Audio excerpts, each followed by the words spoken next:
At dahil nga couple of the year, si Katrina Halili at si Chris Lawrence ay alam naman natin na talagang mayroon ng namumuong pagkakaunawan itong dalawa.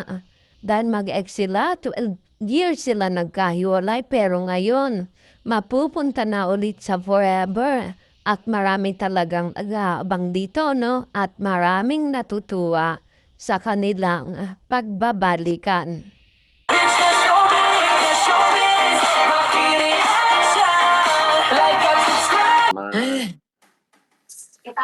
Just waiting all the stuff. Kasi look, this is your kay ni Katie lahat yan. OMJ. Anong oras na dyan, Mr. B? I forgot. It is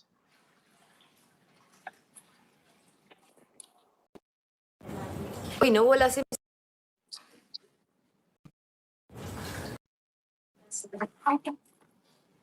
Good morning, everybody! she needs a new cell. Facilitator lang ako dito. Ha? Tapos na akong vacuum. Ayun. Ngayon, hindi kita nakikita. Hindi mo ako nakikita? Oo, wait lang. Exit na ako. Hi, everybody! Kumusta, guys? Hello sa aming mga members na nandyan. Ano tayo, guys? Facilitator tayo. Tapos na tayo mag-vacuum na konti. Konting vacuum lang. May limit kasi yung paglilinis ko eh. Sabi ko facilitator lang tayo dito. May limit kasi yung pagva-vacuum ko. 10 minutes lang. Tapos ubos na battery. Charge ulit. Kape muna. Charge. Facilitator nga, di ba? Taga-check nga ako sa kanila. Kasi baka mag-ano kami, magsige na kami. Ano sasabihin ko ulit? Shoot, nawala sa isip ko. With Katie's Balm, wala nga akong dalang Katie's Balm eh. Naiwan ko guys, kamamadali. Baka meron ako dyan. Meron ba? Check mo sa studio, baka meron. Wag na Chris, na-atching ako. Ano, di ba pagkakasal? Dala kayong vacuum namin, oh. Go Rainbow! Go Rainbow! Go Rainbow! Ano po kami sir ha, per square meter? Gaano po kalaki tong condo nyo sir? 120. 120 square meter po ito? Up and down na po yun sir. So yung computation po namin sir, depende po kung gaano po kalaki yung condo nyo ha? Sure. Okay. Magkano per square meter? Ha? Hindi ko pa alam eh, i-check ko pa sa office. Discount ha? Discount? Pwede naman. Okay. Pinoy ka naman, di ba? Pilipino ako. Baka meron tayong Filipino discount. Sige sir, iakyat ko po sa office. Sige, sige. Wala Tama ka. Business is business. Di ba guys? Siyempre ang mahal ng Rainbow Vacuum Almost 200,000 yan. Alam nyo naman, siyempre per square meter ang bayad ng mga cleaning ng house. Depende pa yan. Ate, padala na rin kay Francis yung panglinis ng ng mga unan. Sir, papalinis niyo din po ba yung mga unan? Sana po. Madadala ba niya, te? Pag tumawag na siya sa atin. Pag tumawag. What was I gonna say? May sasabihin sana. I forgot what I said. Di ba need na ma-ROI? Buti nakita mo yung mga heads nito, ate. Saan mo nakita? Doon sa ilalim ng lababo ng pig. I am leaving here in 3 hours. You guys are going live and I'm at work. What's up? Work really ruins being a fangirl. Oh, I have to cut my hair. Ako magugupit ng sarili kong buhok ngayon. Hindi ka na lang mag-antay. Kailangan pa talaga. Magpagupit ka na lang pag uwi mo. Kailangan magupit pa mag-isa. Di na makaantay? Ay, bahala ka dyan.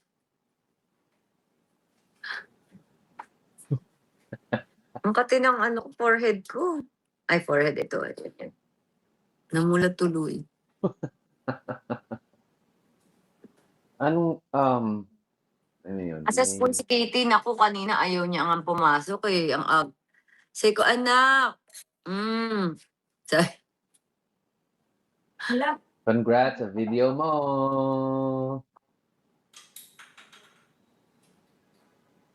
wala yun. Oh. Kala mo hindi pinilit-pilit, ang tagal ko kaya nag-shoot dun sa baba. Anong pakiramdam mo nung nag-walling ka? Wala, hindi talaga kasali yun. Kaya nga, anong pakiramdam na maraming tao doon tapos nag-walling ka pa? Hindi yung kasama, nagpatawa lang ako dun sa gilid. Sinama lang ni Lara, nakitan siguro siya.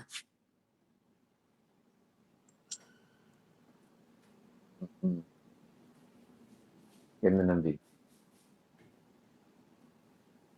Thank you. Ko alam na 1 hour pala yun. Ay, may pagano na. Parang nababasa ko yan ah. On my way home from Seahawks training camp. So happy to see you both. Next time, warningan mo naman ako. Bakit kita wa-warningan? Magpo-post ka ng ganyang kaganda. Ay, lagi naman ah. Ano ba yan? Iba yung kahapon, iba yun. Ay, kakaloka. 2 hours daw yung video. Pagtingin ka pa sa happy. Ala, Maganda siya. Good job, everybody. Mr. B Bolero daw. No, hindi siya bolero. Maganda talaga ako, guys. Yeah, naniniwala talaga ako kasi kahit ako nakikita na ako sa sarili ko eh. Sabi, eme.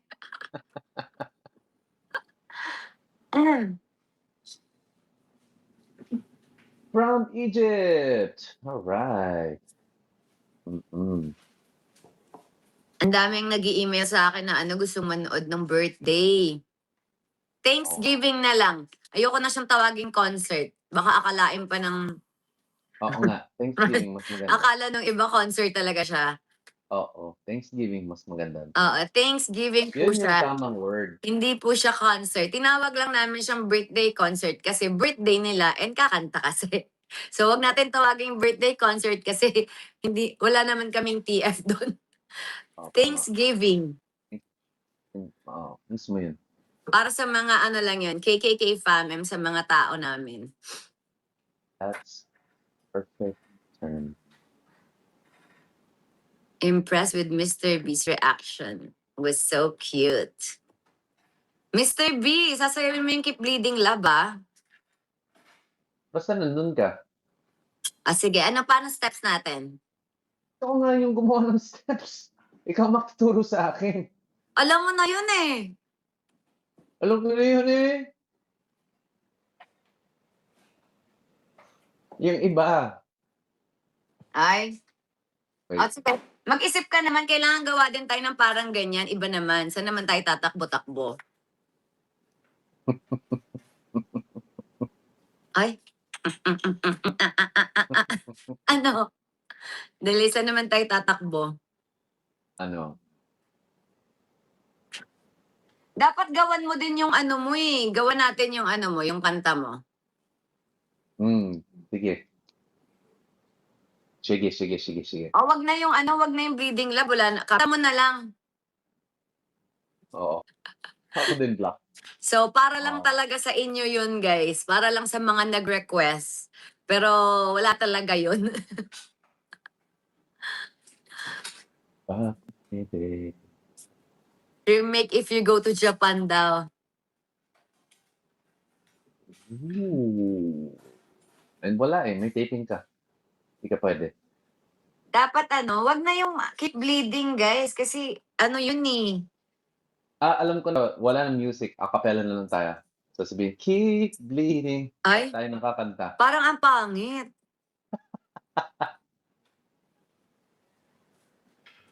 Kapag a cappella, hindi yung mga gano'n na lang sila sila tunog-tunog na lang sila Francis. Sila Kuya Yun. Torps. Tapos mag-beatbox ako. Pwede. Wag na, ang gawin na lang natin yung mga kanta ni Mr. B.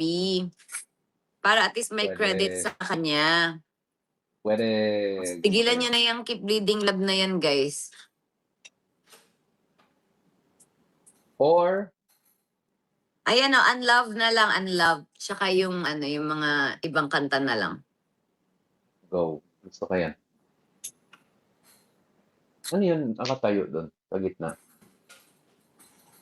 Yung Luna. Alas na doon na. Siyempre, binidyo ko yung sarili ko kanina para mukhang masipag, nagva-vacuum. Siyempre, ginamit ko siya kasi may autofocus yan, sumusunod siya sa akin. Oh, Okay. diba? So, nag-10 minutes ka, tapos break, tapos 10 minutes ulit. Or tapos na. Miss B is... What was I gonna say? Anong oras na ba ito? 5, 6, 7, 9 a.m.? Okay. Sige, I'm gonna, cut my hair and take a shower na. Get ready muna ako. Talagang hindi na mag-antay, pauwi na bukas.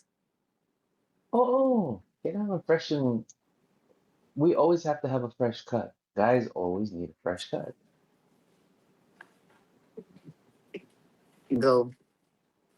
Okay? Go.